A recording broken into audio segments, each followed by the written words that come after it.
First motor disorder is developmental coordination disorder. So developmental is related to the development, ठीक है, और coordination means जब आपकी physical आपके जो टास्क हैं, जो फिजिकल कोऑर्डिनेशन है, यानी आपकी ब्रेन के साथ जो ब्रेन को मैसेज जा रहा होता है और आपके ब्रेन जो है वो मैसेज देते हैं मसल्स को मूव करने के लिए, सो उसकी जो कोऑर्डिनेशन है वहाँ पर प्रॉब्लम होती है.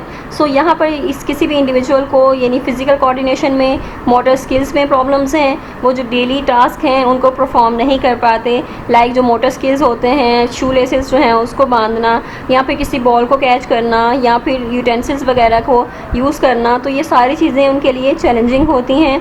और ये DCD जो जिन लोगों को होता है वो बहुत ज़्यादा क्लमजी लगते हैं, ठीक है, बहुत ज़्यादा लेज़ी लगते हैं, उनको बहुत डिफ़िकल्टीज़ होती हैं अपनी डेली जो एक्टिविटीज़ हैं उनको परफॉर्म करने के लिए, और उसमें जो प्रिसाइज मूवमेंट है स्पेशली वो करने में उनको बहुत ज़्यादा डिफ़िकल्टीज़ होती हैं.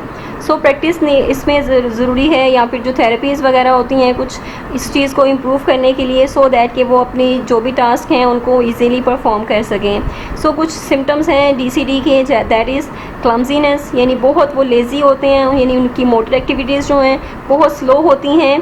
And then difficulty with fine motor skills, यानी कि जो फाइन मोटर स्किल्स हैं उनमें डिफ़िकल्टीज़ होती हैं, जैसे शू लेसेस जो हैं उनको बांधना, वो उस तरह से उसको बांध नहीं सकते जिस तरह दूसरे बच्चे जो हैं वो ईज़िली उसको जल्दी से कवर कर लेते हैं, जल्दी से बांध देते हैं. एंड देन पुअर बैलेंस, उनका जो बैलेंस है वो भी पुअर होता है, यानी अपनी बॉडी जो है वो उस तरह से वो मेंटेन नहीं कर पाते. या फिर ऑकवर्ड मूवमेंट्स हैं, डिफ़िकल्टी विद स्पोर्ट्स है, जैसे कि वो बॉल कैच नहीं कर पाते.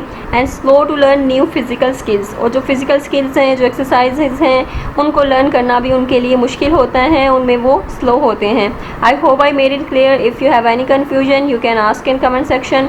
मिलते हैं नेक्स्ट वीडियो में. Till then take care.